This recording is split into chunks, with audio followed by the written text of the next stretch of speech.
What's going on, guys? We're back. We got Pastor P Money, T Bone, P Raw. He's gonna do some.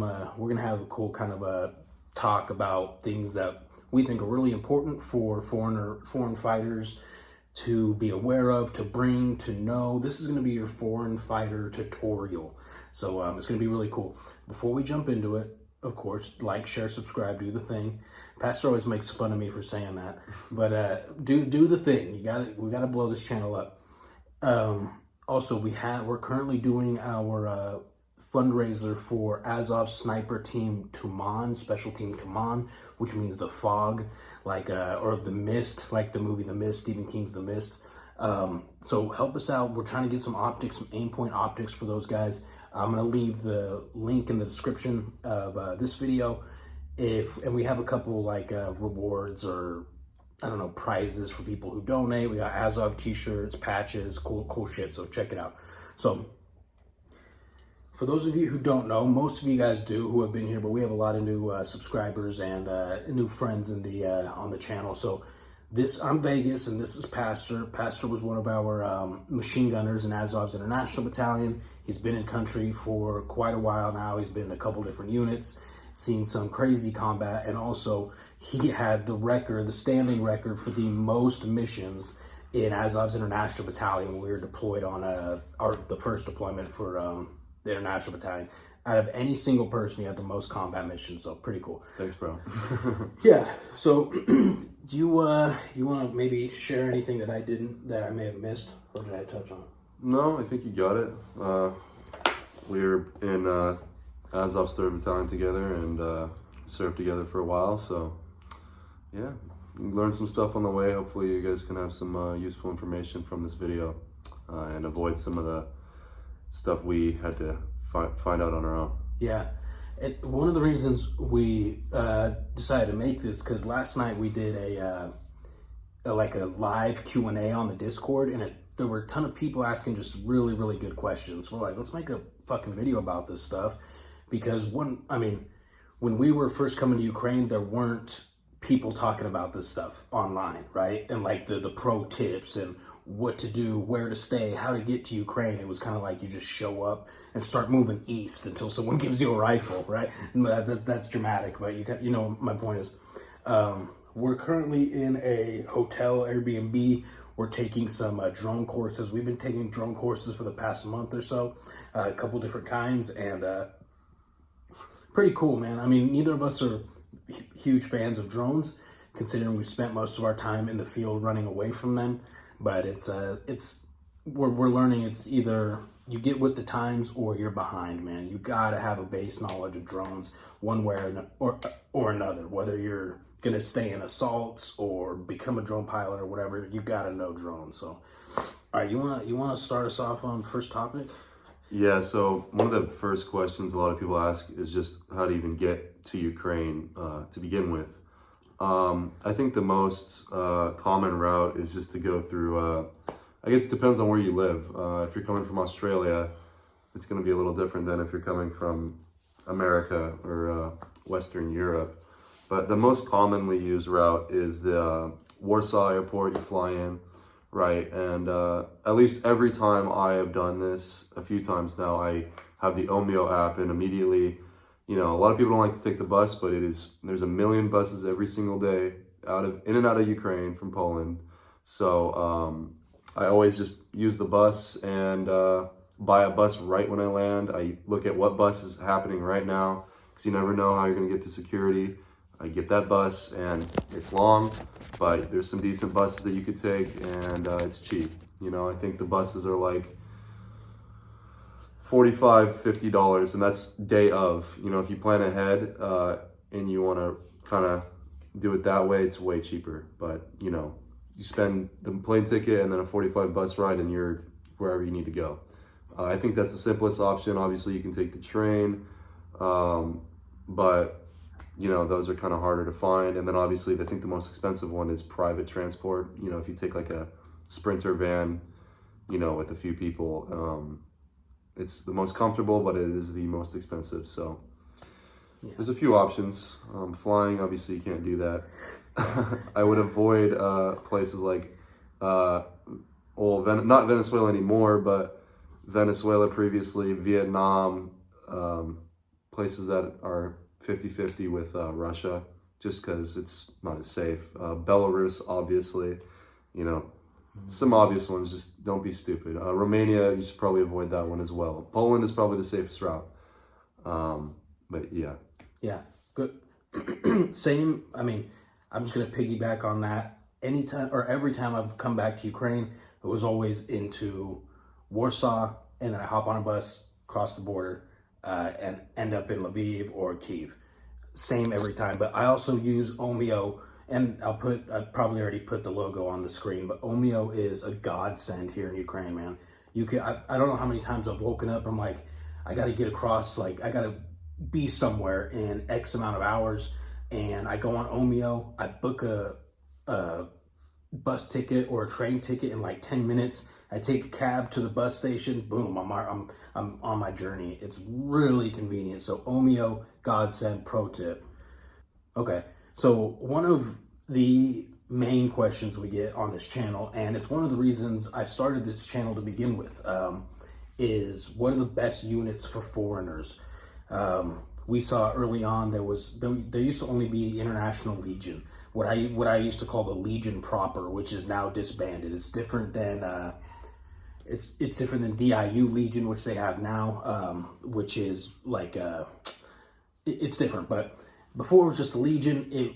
I do believe that they had the best intentions in mind, but it wasn't organized very well, wasn't structured very well, and there weren't some great parts of it. And unfortunately, some really, really good soldiers probably died needlessly because of it. So that was one of the reasons of starting this channel, was to kind of guide people into the right direction. So currently, there's a few units that I'm recommending, and then if you have any, you could throw them out too. And these are strictly based on people that we know in these units, knowing the team leaders, maybe even previously being in the unit, whatever it is, or people that we know were previously in the unit. But these are units that are in GOR, which is DIU Legion GOR now. It's kind of a mouthful. Defense Intelligence of Ukraine Legion GOR. And it has a little owl emblem, right? Anyways, Athena. Recently met their commander over in Athena. Super, super cool guy. I right away had a ton of respect for him because I saw one of their videos where they moved to a new AO. The Athena team moved to a new AO. It was dangerous. They needed to plan an infill and exfil route. And the person who volunteered to go do that was their team leader. And you just don't see that very often. Was their commander, I'm sorry. Their commander volunteered to go on this first recce. You did the first recce in our AO, actually, over summer. Mm-hmm. It's arguably one of the most dangerous times because you really have no idea what you're walking into. So I saw the team leader of Athena do that. Immediately I was like, I like this. And then I learned more about their unit. I learned more about the soldiers that are in Athena. They really like it. They like their commander. So I'm recommending Athena. Wave Raid is number 2. Wave Raid is more of a maritime team. It's a sub-unit from the GOR team Triton. Basically, they focus on amphibious assault stuff. They'll do security and assaults on oil rigs in the Black Sea, like really fucking cool stuff that scares the shit out of me because I know I would just fall off in all my kit into the water and just drown immediately. But these guys are like really high speed. So Wave Raid is another one. I also know their team leader. He is very cool. He's been in the country since almost the beginning of the full-scale invasion, and been fighting damn near the whole time too. So Wave Raid, number 2. Number 3 is Omega. Omega team is pretty well known here in Ukraine. There's a couple of different Omegas, but this is the foreigner, the DIU Legion GOR Omega team. And they are also known for just being really well equipped, well organized, and professional soldiers. So these are the 3: Athena, Wave Raid, Omega. You can find most of their, I'll try to tag their Instagrams and stuff in this in the description. Do you know off tops any other units you're recommending? If you're just looking for something extremely professional, I mean, there's a bunch of SSL units you can look into. That's going to have a long training period. If you want to get right into the fight and you just kind of want to run around, that's probably not your option there. But, you know, there's a lot of units, and a lot of them have Instagram handles. So you could even look up on the internet different units in Ukraine and then probably find their Instagram, and have in their bio, there's a link to their recruiters immediately. So if you really put in, you know, a little bit of time, it's not very hard to find a unit. At the end of the day, nobody can say for sure whether this unit is the best or the worst. A lot of people say there's no greener grass, which basically means some units have problems, other ones have problems too. They all have problems, but you can find something that will work for you if you want, probably, maybe.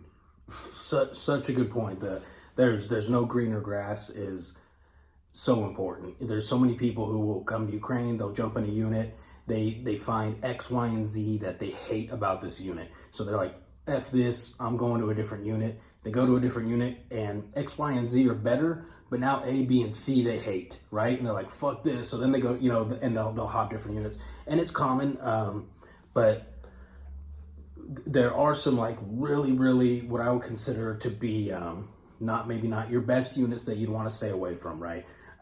What have the connotation or the name of being meat wave units, right, in Ukraine. So, but other than that, when you're moving up into like some of these higher level GOR teams, when you're talking about Azov's International Battalion, maybe 3rd Assault Brigade, there's going to be pros and cons to all of these. You kind of got to roll with the punches, and don't put all your eggs in one basket, right? If your main goal was to come to Azov and be in the International Battalion, and you arrive and maybe you failed part of the recruitment process, that's okay, man. If your goal is really just to help Ukraine or really just to fight, there's tons of options.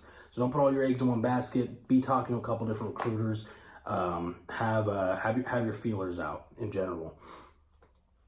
So that was our units for foreigners. Now we got foundational base level kit or gear that soldiers, that at least we think soldiers should have when they're coming to Ukraine, or at the very least, if you don't have the kit already and you're not going to buy it in the US, that you should get when you get into Ukraine. And you want to, I don't know about this, but we know tops. Yeah, I mean, at the end of the day, there's so many different people from so many different countries. They're always going to say their own opinion. Americans are going to do things differently than British people. They're all going to have different kit. But at the end of the day, you know, there's like a baseline. Everybody should have at least 4 tourniquets. Never ever go out into a mission with less than that. Obviously your IFAC, your unit is going to give you one, but there's a standard like IFAC guideline that everybody uses here, and you know, chest seals, tourniquets, decompression needle, combat gauze. They don't really like to issue bleed stop anymore because it's hard to cut out, but I would probably bring that just because I'd rather have the scars than be dead. Yeah, I mean, there's tons of stuff, but the more the merrier. I mean, you don't want to load it up with insane amounts of stuff, but I wouldn't skimp out on something that could save your life. So what would you recommend as far as like most important pieces of just kit, whether that be you know basic things like helmet, stuff like that? What would you consider to be most important for like your starter foundational level? I mean, you could roll the dice with your unit and see what they give you. I definitely recommend, I mean, at the end of the day, your unit's going to give you, in terms of plates wise, it's all pretty comparable. So I wouldn't spend a bunch of money on, I mean, you can spend money on the steel plates, you know, they're super lightweight, level 4, whatever plates, or the steel plates, it doesn't matter. But, you know, MTAC's good here. If you're from America, the quality is obviously going to be better and cheaper there, surprisingly, because everything is upscaled here, you know, and it's actually imported. So if you can bring good kit, bring good kit. There is a huge market for kit here, but you know, if you really want the good stuff, it's going to be more expensive. Combat tops are easy to find here, you know, even trousers. Battle belts are kind of hard to find. Yeah. You won't really get issued a decent battle belt. I don't know of any units that's ever given a really, really good battle belt. So that's something I would definitely keep in mind. Plate carrier, it's all preference. You know, if you want to run a lightweight kit, then, you know, Faro Concepts, that's what I used to run. If not, you know, if you have a bunch of money, get the Cry, you know. But you can do, as long as it stays held together and it's not falling apart and ripping, you know. I've seen people run the most cheapest basic kit. In fact, you've already name dropped him before, so I figured it's okay to name drop. Gringo, a person who's been here for a long time, had one of the cheapest kits he showed me. He even told me, yeah, bro, this is like super cheap. It's homemade. And I'm like, that's kind of scary. But he's like, no, it works. I'm like, okay, you know, if it works for you, it works for you. And at the end of the day, like, there's going to be guys around you, and learn from your elders, like learn from the veterans who've been fighting, because they'll know, especially if it's AO specific, what type of kit works for them. And if it works for them, it might work for you too. So I would just listen to the guys around you. Yeah. Yeah. Perfect. I think we've talked about this a lot on the channel, but the best kit is not always your Cry Precisions or your, what's the Jewish one? Agilite. I almost said Armalite. Agilite, Team Wendy, shit like that, right? Obviously, it's great quality, but in my opinion, the best kit is the kit that you can operate most effectively in. As long as it covers all your baselines, right? You've got level 4 plate, level 4 or 3 protection, or 4, whatever the ballistic helmets are now. As long as it's got your baseline protection, the actual like brand and stuff like that isn't as important as much as it is you're comfortable and you can operate well with it. When you're running away from drones for hours, you know, your belt's not slipping off and your plate carrier's not riding up to your neck, shit like that, right? Which kind of leads me to another point, which is, if you can get kit from back home, train in that kit before you come out, because there's a lot of people who don't, and then they go through those growing pains, if you will, of trying on new kit, what works, what doesn't, while they're in training here, or even worse, while they're actually on combat deployment. They're still trying to learn what battle belt works best for them, what plate carrier works best for them. Get that shit squared away prior, and it's just going to make your life a lot easier when you arrive. There's something you mentioned yesterday in the live stream that was a really good point. There's things, especially depending on what units you do go to. If it's like a higher, what I would consider like a higher level operating team, like maybe some of your SSO units, you're gonna want NVGs. You're gonna want your thermal optics, those Viper hoods. Yeah. And these things get expensive. So being able to network while you're in country, or even before, finding some NGOs or charities that are already supplying this stuff to soldiers and kind of getting your foot in the door. I know you've got some charities that have helped you a lot. Obviously, I have as well. Shield of Freedom, great one. We got Ziga's Paw here in Ukraine, that's great.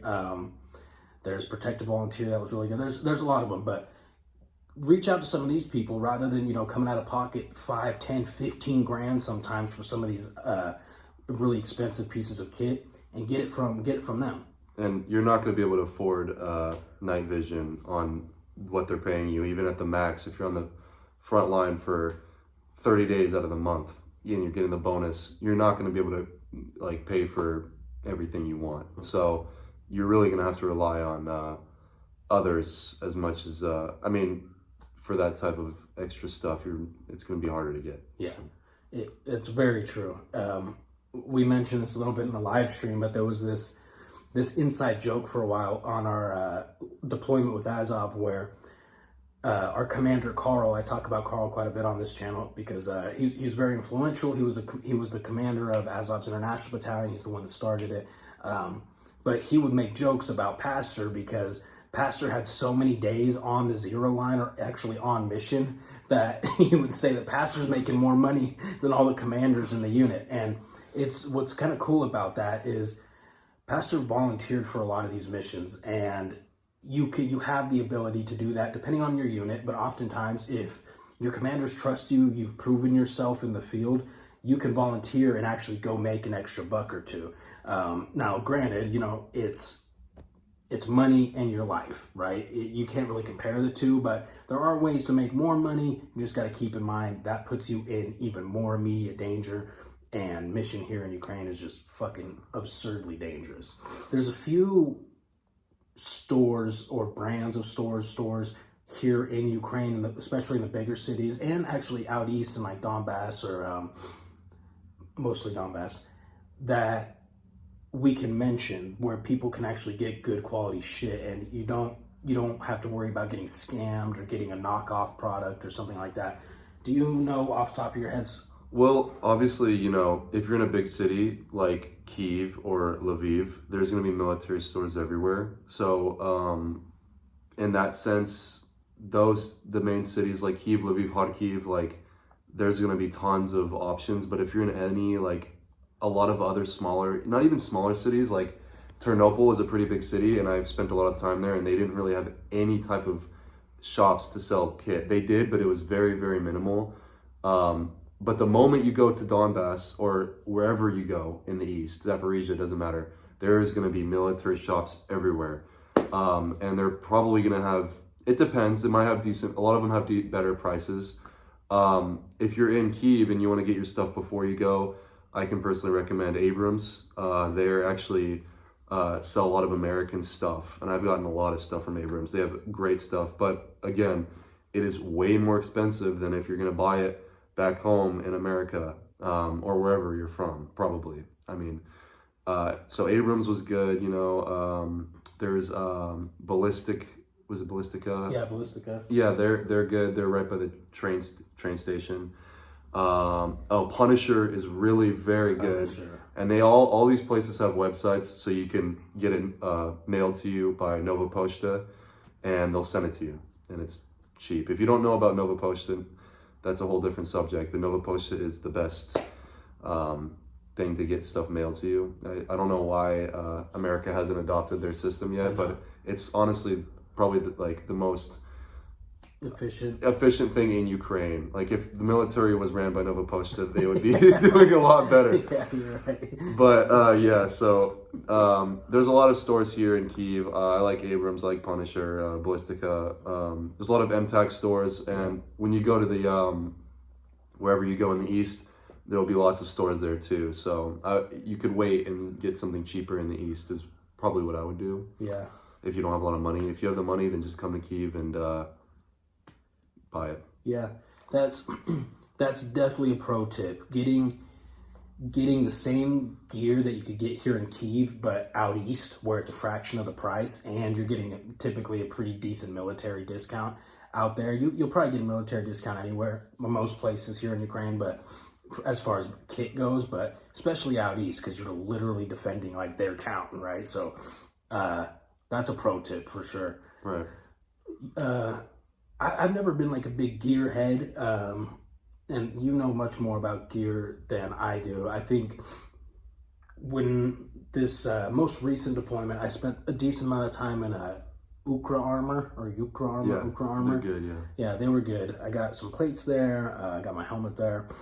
All right, so this one's, it seems maybe a little bit silly, but it's very important because I've seen more than, let's say, 10 people come to this country and leave this country because they weren't able to get enough nutrients from the food, especially military food, or they just refused to eat it because they were very picky, which you can't really be picky here as far as eating military food. But some tips, these are, again, pro tips from people who have been here for a while, and things that we've done, things that other people we've served with have done. Things like going to these larger markets, like grocery stores, and getting shit tons of protein bars, powdered protein, eggs. We talked, some of you guys know this, but Pastor has this reputation because dude's jacked, right? And he during training, we would get military food. So it'd be like a bowl of kasha and like a chicken wing this big. right? If we were lucky, if that was chicken wing day, or we just get cold bony fish. Yeah. So Pastor started doing is just getting eggs and cracking a fuck ton of raw eggs into a bowl, and you would just catch him sipping raw eggs out of this bowl. And I don't know, it's very funny, but it goes to show, if you're gonna be here and you want to, you got to do what you got to do sometimes, right? And that was a very good example of that. Definitely. You can't be picky, especially with some of these longer missions. We had a couple of missions in this last deployment that, were anywhere from a week to a couple weeks long, and you could only bring, 2-3 days of food with you. Typically, if you're going to be infilling, the average infill distance, which is 5, 10, sometimes 15 kilometers, you got to bring food and water. You can't bring enough for 2 weeks, man, 10 days.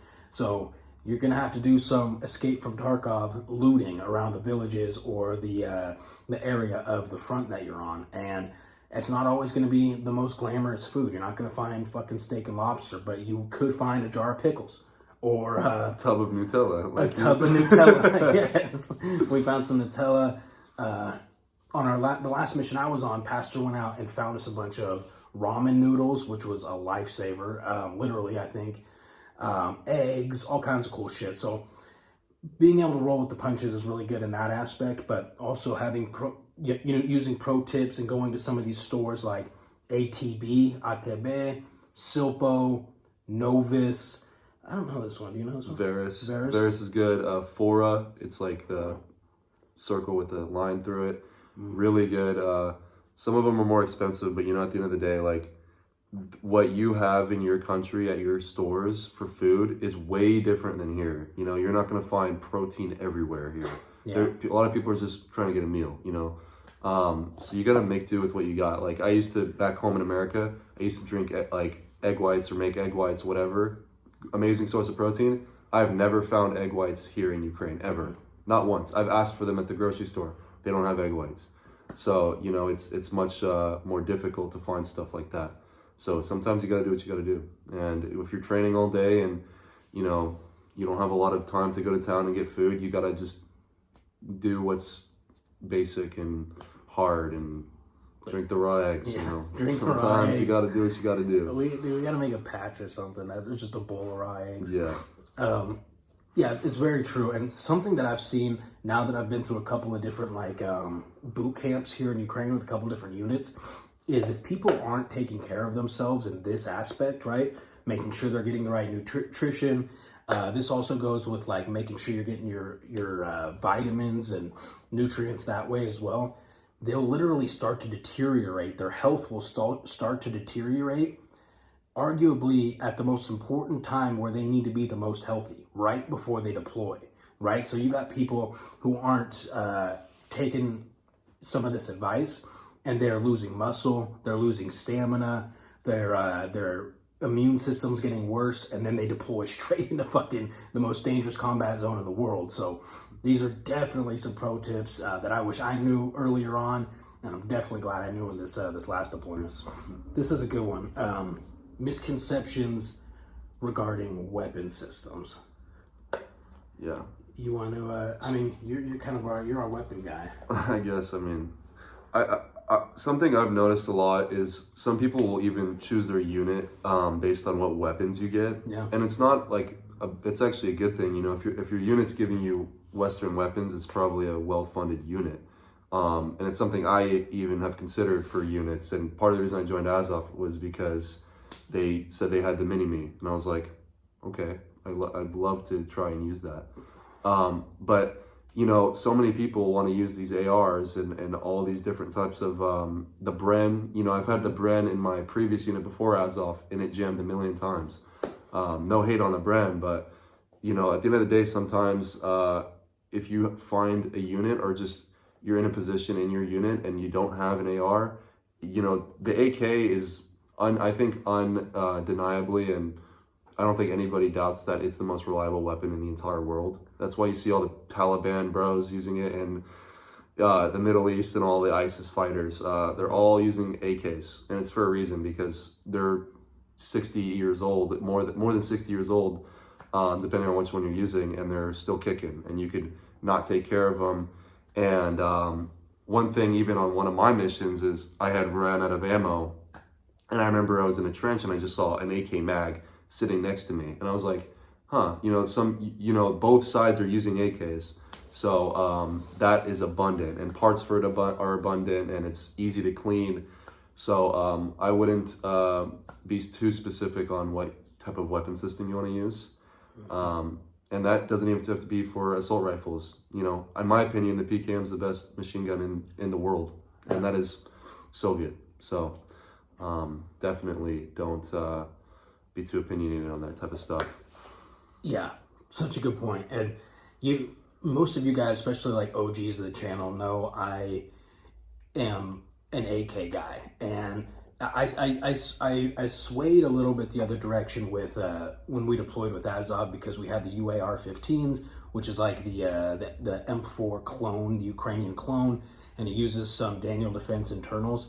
It was really cool, and for the type of missions that we were doing, I thought it was great. But at the same point, you had to be very careful and counting your ammo, how many mags you take, because if you burn through all your ammo in the first fight that you're in, or the first trench that you're clearing or whatever, that's it, dude. You're not going to run into a Russian trench that's cleared and find a bunch of 5.56 ammo. No way. It doesn't happen. So when you're running 5.45 by 39, 5.45, yeah, by 39, like the AK-74s, this shit is literally everywhere, dude. They're in these little black paper bundles like this. People leave them all over positions, especially like out on the zero or the front. There's ammo everywhere. So if you did burn through all your ammo unexpectedly, you can, I would say 8 out of 10 chance you're gonna find more AK ammo somewhere in your vicinity. We got this question a lot last night during our live, was how much money should I bring to Ukraine, and also how much gear should I bring to Ukraine? We kind of covered the gear a little bit, but the money's important, and we talked about this. I had to preface this last night that I've seen people come to Ukraine with 15 grand saved up, right? And the goal is to have enough money to support yourself while you're waiting for your contract to be developed. If the unit that you're going to is not going to put you up in like housing and board and accommodations, which it's not common. You have to pay for your own hotel while you wait for your contract. You have to pay for your own food, blah, blah, blah, which could take anywhere from a couple weeks to a couple months in some cases. I've seen some people do this very efficiently, and they'll find a hostel that's like, $30 to $40 a month, which is like, $10 to $15 a week. And they go to some of these stores, they find the cheap food. They can make $200-300 last a long time, especially here in Ukraine, because the conversion for currency is, you get a lot more bang for your buck if you're coming from a Western country, coming from USD or Euro or pounds or something like that.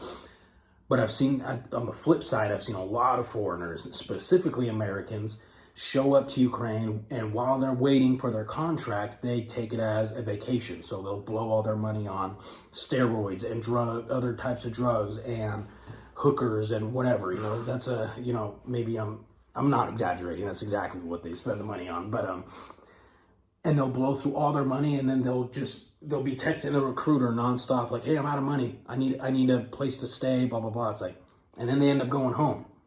So we plugged this into a couple different, or kind of like looked at couple of different sources, and it says the recommended buffer amount is 2,000 to 4,000 USD. For me, that's definitely on the higher side. For sure. I think we have both been in country with much, much less and made it work. Yeah. But that's a safe. If you're really like a structural person and you need to have a dollar amount, you want to make sure you're safe. In that buffer zone, that could be a good amount for you to focus on. For sure.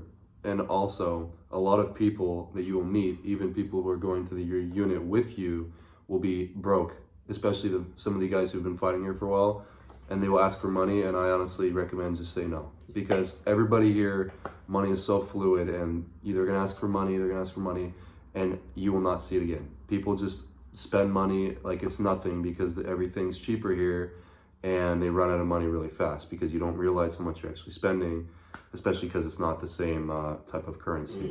So some units, they'll provide for your housing and some won't. I recommend looking out for yourself first and not worrying, unless you have people you can trust, not worrying about spending money for other people, because your money will come and it will go and it will not come back to you. No. A lot of people will take from you and take advantage of the situation. So yeah, I'm gonna kind of sidetrack because that leads me to a different topic about another pro tip. Is you always want to be careful about maybe some shady, and I wouldn't say they're everywhere, but there's going to be some shady locals, some shady Ukrainians that realize, hey, you're an American, you're European, you're probably rich, right? And then they're going to try to scam you out of some stuff. It's kind of like that anywhere, right? So be aware of that. But aside from your typical fraudsters, other foreigners, like Pastor just mentioned, they may not have any money. They're going to ask you for money. They may have the intention to pay you back, or not, but there's definitely some foreigners who come here for the wrong reasons.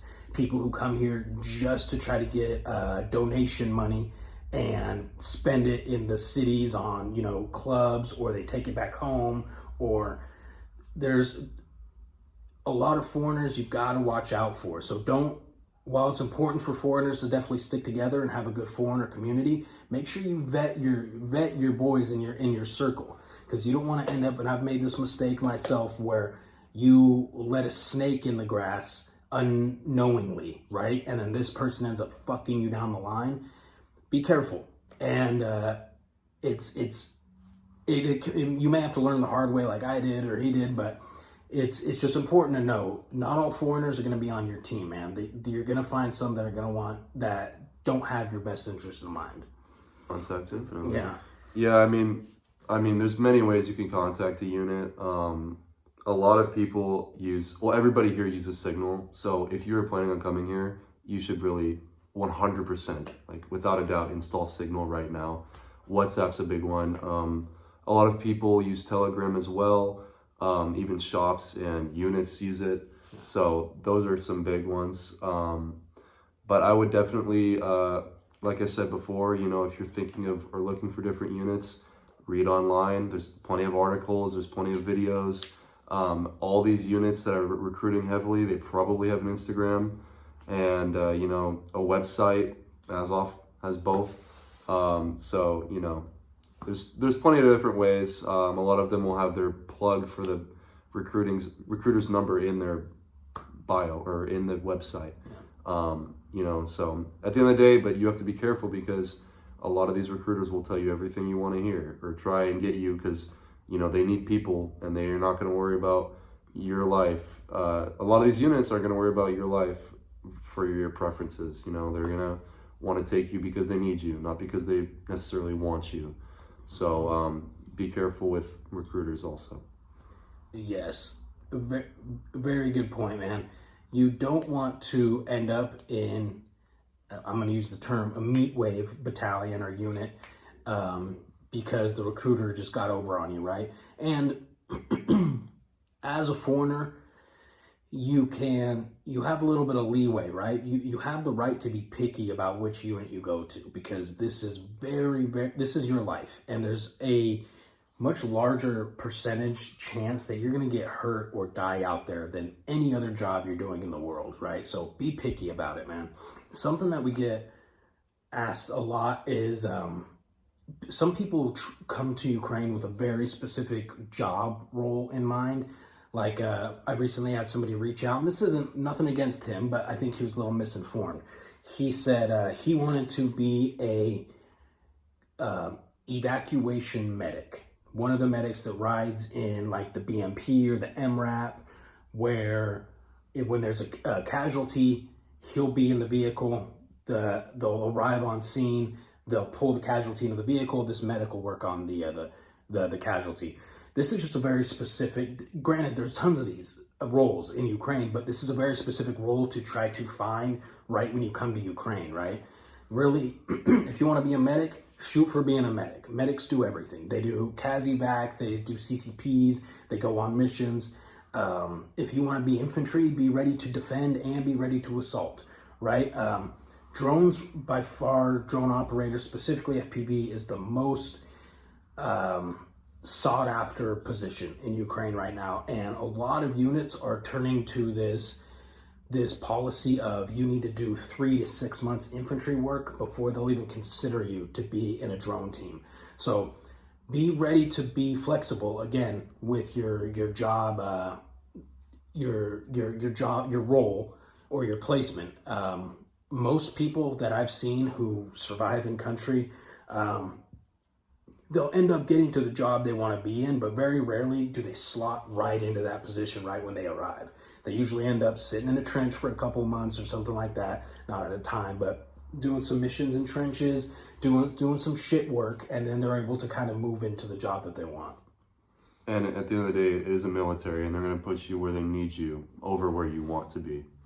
So I think we might have to make this a part 2. We're already at 40 minutes, but there's so many things that we've learned the hard way, and our boys have learned the hard way that ideally we'd like to share with you like this. So you're just as informed as possible, you're as prepared as possible, and ideally, all those things combined, your life expectancy is much, much better when you arrive in country. So we'll make a part 2 to this. In the comments of this video, leave any questions that you have, because we'll directly read those, and then we'll put them in the part 2, the answers in the part 2. Did you want to add anything to that? Thanks for having me. It's good to be here. Yeah. Love you guys. Just shout out to P Money in the comments, you guys. We love having him in here. He's kind of he's one of the channel favorites. Like almost on every video, we'll get 1 or 2 comments like, "Hey, how's Pastor doing? Where's Pastor?" It's really cool. So love having him here, and yeah, keep us busy. Give us some comments. Check out the Discord link in the description. Like, share, subscribe, all that shit. And then if you're willing and able to donate and help the boys in the Azov snipers in Tuman, do that. Link in description. Love you guys. We'll see you in the next video. Peace.